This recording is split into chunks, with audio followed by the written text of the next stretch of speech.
I know that we can. I know darn well we can work it out. Oh, yes, we can. I know we can. Yes, we can. Oh, why can't we if we want to? Yes, we can. I know we can make it work. Welcome to Yes We Can. I'm Pastor Sherman D. Manning. Glad to be with you for another episode. All of my listeners, listen, I've been getting your text messages, your emails, your phone calls. Thank you for accepting us into your home. I'm as excited about the show as some of you all are, and I just wanted to say that to you. Before I introduce my fascinating, sensational guest today, I want you to take a look at some footage from a crime scene that I was at on yesterday. The only thing the crime scene lacked was yellow tape. Take a look at this. Take a look. So all of you who are running for mayor of this great city, this is a crime scene. The only thing we lack is the yellow tape. Human beings living like this in the wealthiest nation on planet Earth. I think this is a sin. This is a shame. Pastor Sherman D. Manning.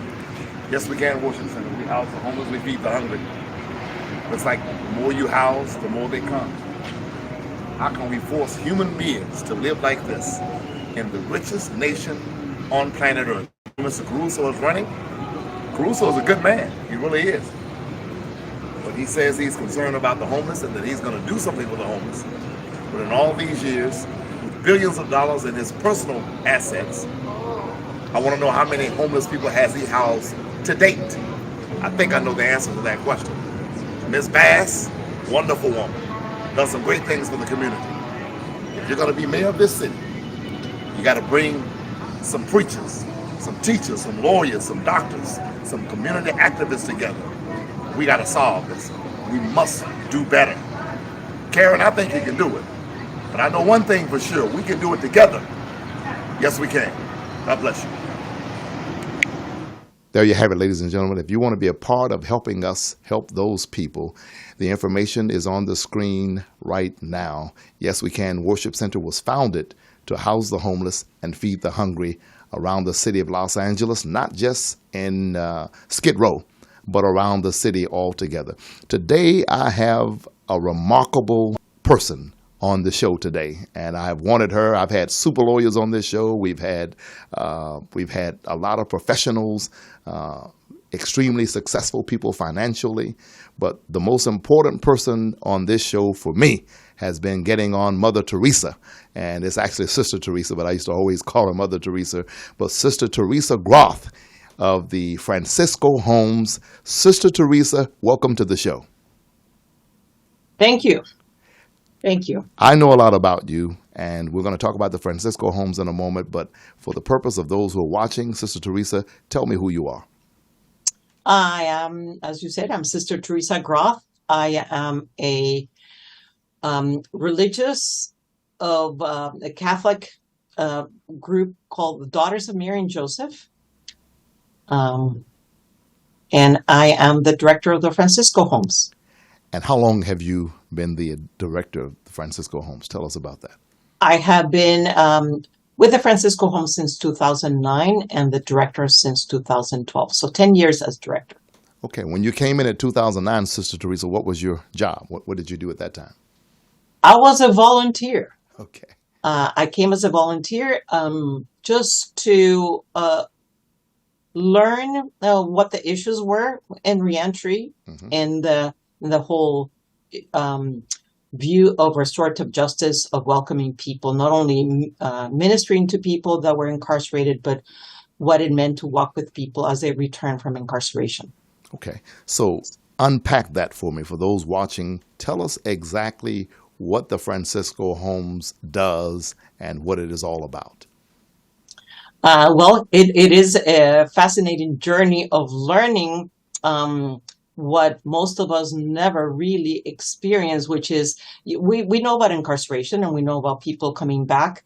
But as we started the work of welcoming people in an actual home and interacting, learning all the issues, and one of the big issues that we learned, which was quite unknown 14 years ago, was that there was this sentencing called life sentence or indeterminate sentence in California Yes. that had the possibility of parole. Most people think life sentence, and it's people that never come home. So with the requirement for coming home was that people, in order to be offered the opportunity to come home from a life sentence, they had to have supportive housing in the community that they had to procure on their own.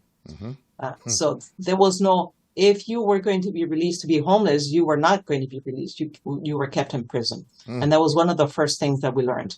Wow. And what did you all do to address that major problem? Well, this is where we learn from families that really are supportive with each other. And we said, let's start offering a bed. And if we need to, we will rent another house. We offer, even when we're full, we offer, and we get a rollaway bed or an inflatable mattress. Now we mostly do rollaways when we're really full, but just to be an unconditional welcoming place for everyone that had the requirement of housing before they were released.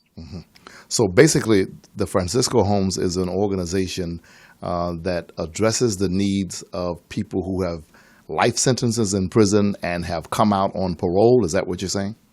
Yes, that it is one of the pieces that is needed for them to prove to the Board of Parole before they're even considered for being released. Wow. So only 1 out of 10 of the people that we write a support letter that they can present, there's still only about 1 in 10 actually comes out. Okay. It used to be 1 in every 60, but it's gotten better.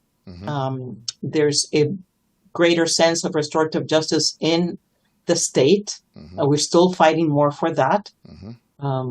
So walk me through it, Sister Teresa. If a person is in prison right now serving a life sentence in prison, first of all, how do they normally even hear about the Francisco Homes? How does that normally take place? Well, it's been evolving from just word of mouth through some of the chaplains.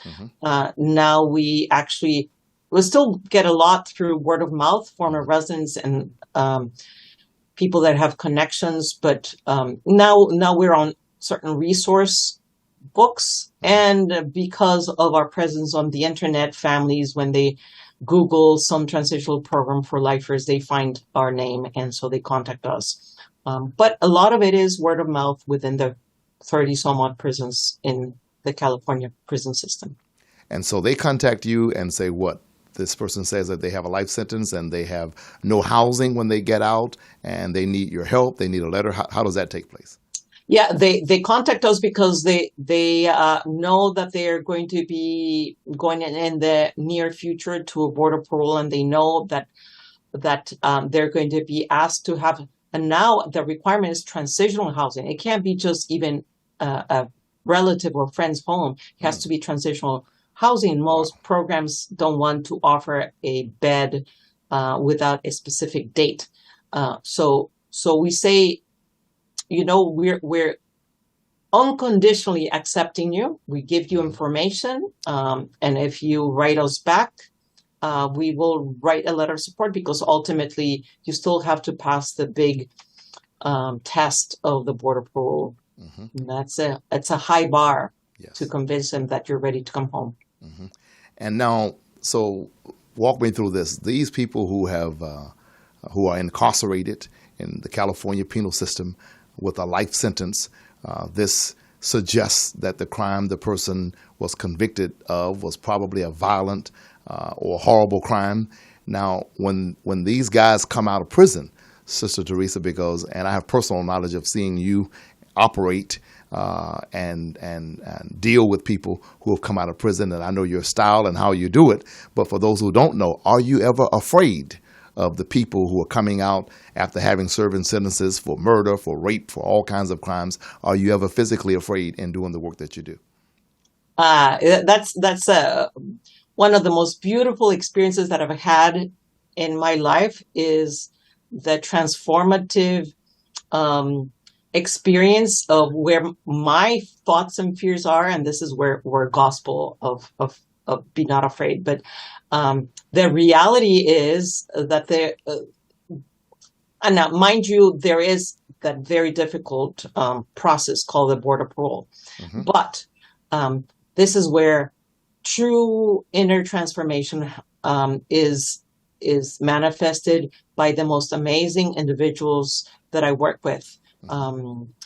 This is where practically there is not even recidivism. So the recidivism, going back to prison for another crime, is not even an option. They're people that know their hearts. They have gone through terrible trials and times, and I am just surrounded by now over 100 men that know how to deal with each other, patience, and ways to communicate and mentor each other. So the most unexpected and not anything to fear of, on the contrary, caring of me and everyone around them. So just an amazing experience of human transformation. And so when you talk about that lack of recidivism and the time that you have served as executive director of the Francisco Homes, I looked at the numbers, and from what I was able to read, Sister Teresa, it seems that no one in your program has gone back to prison on a new crime. Am I correct in that? That's correct. No one, especially no one while in our program. Right, right. We've had a couple of people that after they left our program a couple of years later did get involved in something that brought them back to prison. Right. But I'm going to say in my memory, there's 2 or 3 out of close to 800 that actually were involved in a new commitment offense of some sort.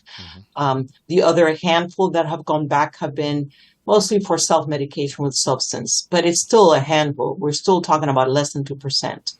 And so it is the getting embraced and affirming people that even just brings them away from that self-medication that is so destructive. So you think that about 800 people have gone through this program, is that correct? That's recorded.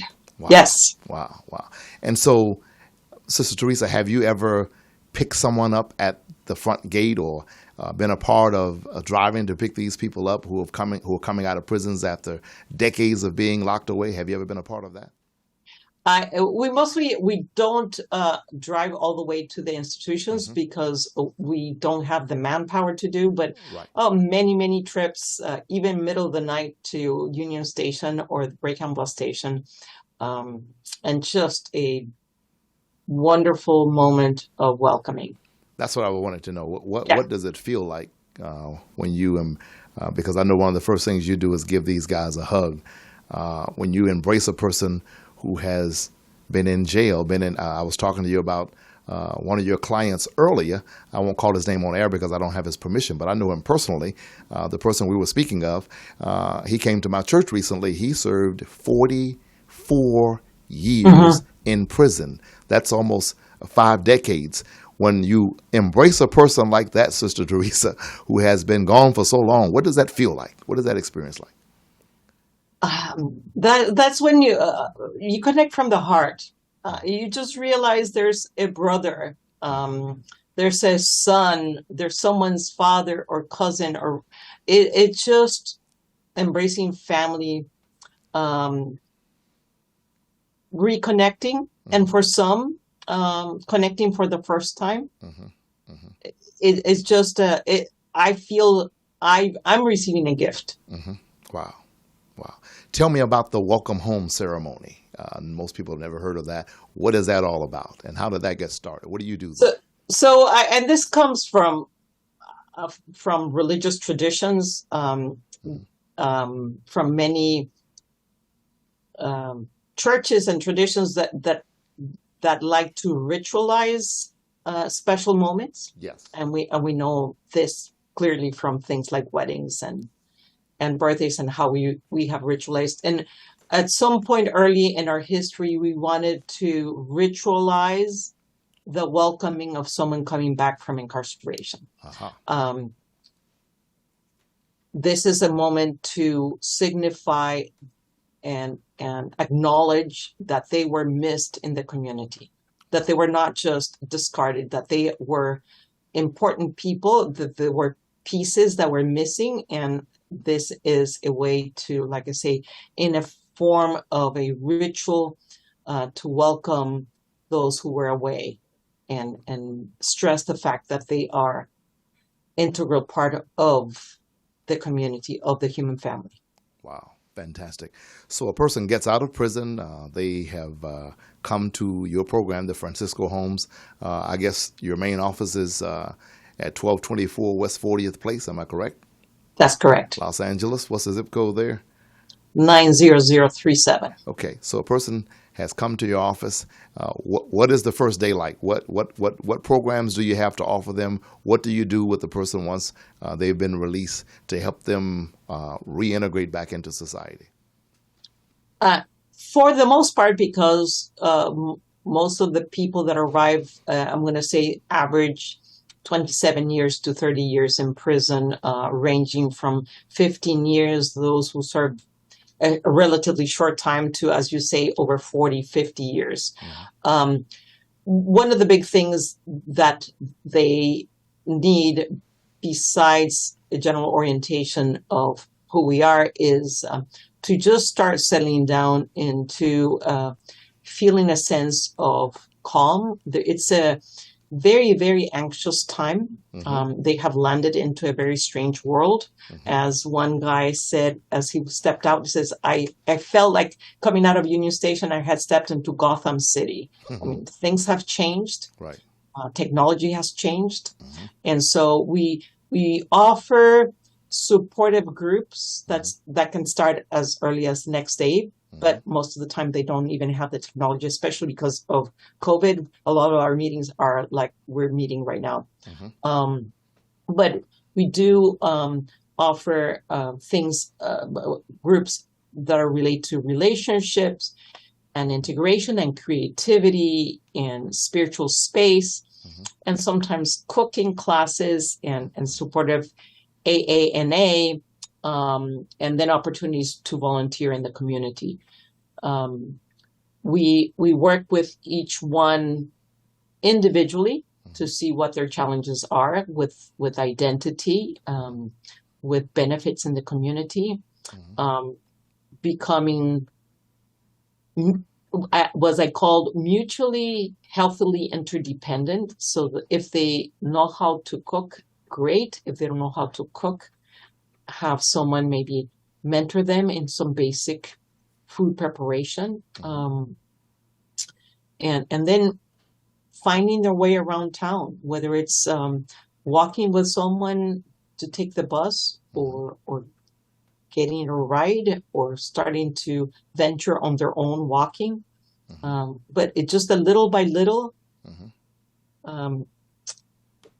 making their way in the community and certainly connecting with family and friends at their speed, at their own speed. Sometimes those are things that are sensitive, that not everyone is ready to be embraced back into their family, especially when the commitment offense was intrafamiliar. You used to have some kind of journalism program where you were doing something with USC or something like that. Does that still exist? Yes. We have great volunteers from USC, professors from USC that volunteer and do a creative writing workshop and give that space to individuals who have had life experiences that are very deep, and they really need to find space to be expressed. And they have that through poetry, through short stories, through sometimes having the opportunity to publish something they had written before during their quiet times in prison. Well, that was very helpful for me, Sister Teresa. And I will admit to you that this is the first show I've ever had where I've fought tears Mm. throughout the entire show Mm. because there are people who are watching me, Attorney Frank Gooch, Attorney Matthew Close, John Eisen. Some of these are super lawyers, and they've watched this show. Now, John knows my story, but a lot of the other people don't know my story. They don't know that I spent years in prison. And I preach about it a lot, about the Joseph syndrome, that there are guys who every day of the week go to prison for crimes they did not commit. The Innocence Project estimates that more than 10,000 wrongful convictions take place per year. I'm not going to argue my innocence on my show to anybody else. People can believe whatever they want to believe. But my experience has been lots of people go there for things that they didn't do, and I know I was one of them. And there are guys who did it, Sister Teresa, but they change. They transform. Their lives have changed while they were there. But I just wanted to say this, and I didn't even know how I was going to approach it or address it. But when I came out of the prison system, I'm from Atlanta, Georgia.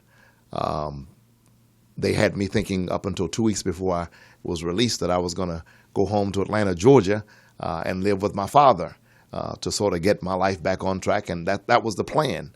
And 2 weeks before getting out, they decided, oh, you can't transfer to Georgia. You've got to transfer to L.A. And I didn't know anybody in L.A., didn't know where I was going to go or what I was going to do. And I remember as if it were yesterday that John Willie came to my hotel to get me, and he introduced me to you. And you explained to me that your program was only for guys who had served life sentences in prison, and that since I didn't have a life sentence, I didn't qualify for the program. And I remember I was on the way back to the truck with John to figure out where I was going to go, and you called me back, and you put me in your program. And all that I have become today is as a result of what you and the Francisco Homes did for me. And so I know I've said it to you privately a lot, but I'll say it publicly. Thank you. And we need more programs like yours. It is a wonderful, wonderful, wonderful program. These people get out of prisons every day. They have to have somewhere to go. They have to have a job. They have to have someone to understand them. These are still God's children. These are still human beings. And a program like the Francisco Home addresses those needs. I just want to know what made you decide to do this kind of work. Is it your faith? Is it the Catholicism, the social justice arm of your program? What made you decide to do this kind of work? Thank you. Thank you very much, Sherman, for your very kind words. One of the things that have absolutely, I call it faith inspired, so that no one feels excluded by whatever faith they profess to be included in our embrace. But Yes. one of the things that is for me at the heart of the gospel is unconditional love and the openness to forgiveness. And that's one of the things that has really driven me is the call to forgive others. And so whether guilty or innocent, we are all guilty. Yes. When it comes down to it, we're all guilty. Yes. Sometimes we didn't end up in prison because no one saw us or no one was witness to what we did. Yes. And so there is no innocent person walking around. And it is something that we all are called to by our sense and confidence in God's forgiveness for us. So I was forgiven first. Now it's my turn to just do the same to others. It is a very necessary work in our world that we continue to do, extend that forgiveness to others, and not in a conditional way, not when they ask for forgiveness, certainly not in an irresponsible way to endanger people, but in the stepping away from being the judge of others and taking people as they are and opening the possibility for reconciliation. So I know everyone watching will ask me the question, and so I'll ask you, since I did not technically fit the qualifications of being in your program, what made you decide to allow me to enter the program anyway? The reason we narrow our focus on the lifers is because the lifers have very few opportunities, and I have made exceptions over the years, and clearly you were one of the exceptions. When we see basically the same need, where someone is needing that reintegration piece because they were gone for a long time, and the community support is not there.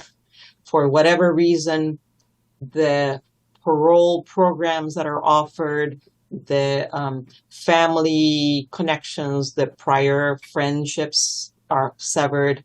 And so we, within our capability, we try to extend that. Like we don't want to pretend that we can solve every problem. Right.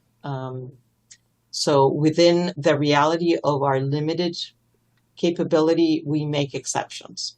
Okay. Mentioning parole, and I don't want to put you on the spot. Anything you don't want to talk about is okay with me. I know you have a program to protect, but out of curiosity, what do you think about?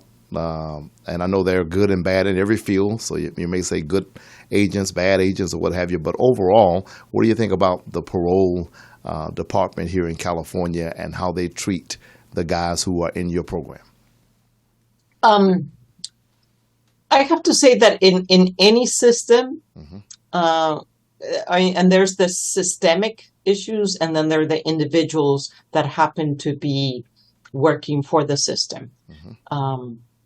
It has taken time to build relationship even with parole officers. So parole officers, again, are individuals. Many of them went in because of the need of a stable job. For whatever purposes they went, we have been able to develop a good relationship with parole officers. And like with anything, good relationships build trust and a much better way of relating. So I cannot speak for the relationship we had years ago, but today, with many tears and sometimes real frustrations, we have a much better relationship with the parole office in general. Parole officers more in particular. I'm sure there are still challenges. There are still things that need to be smoothed out. It's usually issues of miscommunication and mistrust. So we continue to focus on that human relationship. Okay. How many houses do you have with these guys? We just opened up 2 new homes. Wow. So between we have now 10 homes. Wow. For the program, and 2 what we call second step homes that we have acquired as a side effect of the properties that we had to have for our program, second step permanent housing. Okay. So exactly. So how many, approximately how many guys are in your program right now? We have 120 residents. And is this for men only or women also? Up to now, we have only been able to house individuals coming from men's prisons. So that includes some members of the LGBTQ community. Okay. Do you have a special house for them? Because I didn't even know you had that kind of... No. Everyone is together, living in community. Okay, great.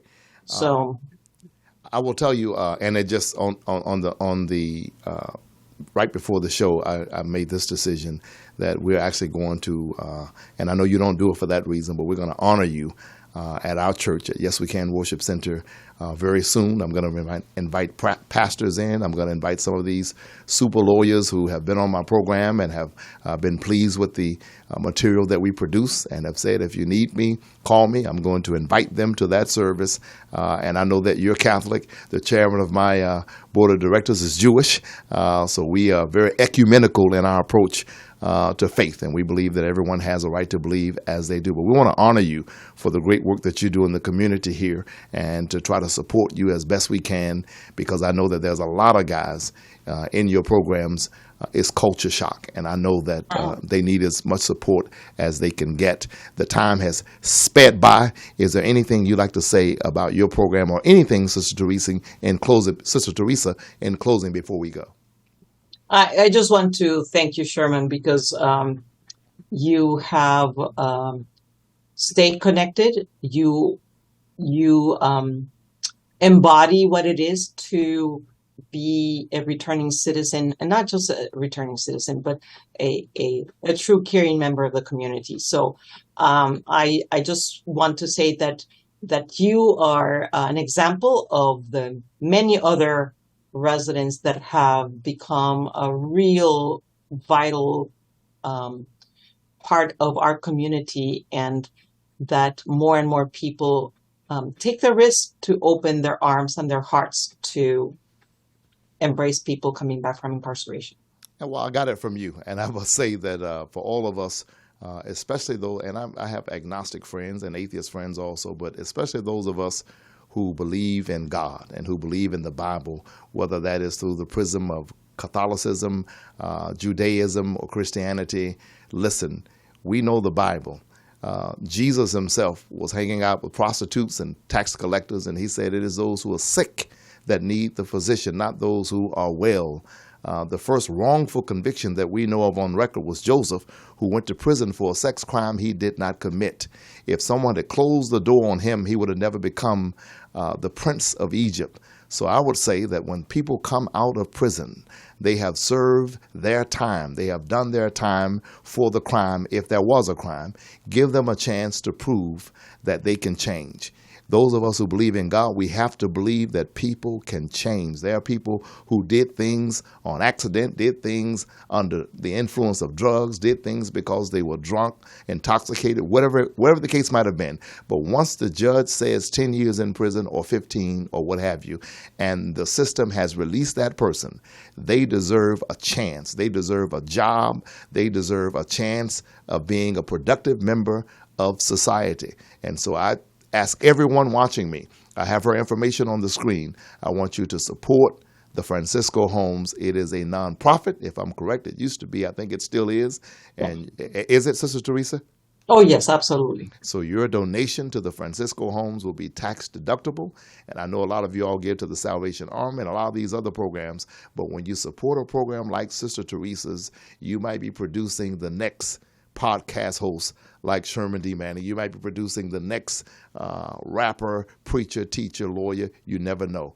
Be careful how you treat people, because these people are the embodiment of Christ. He said, inasmuch as you've done it unto the least of these, you've done it also unto me. So I want to thank Sister Teresa for coming on, and I want to remind everybody that you can make a difference in your community. We can do it together. Yes, we can. I know we can make it. I know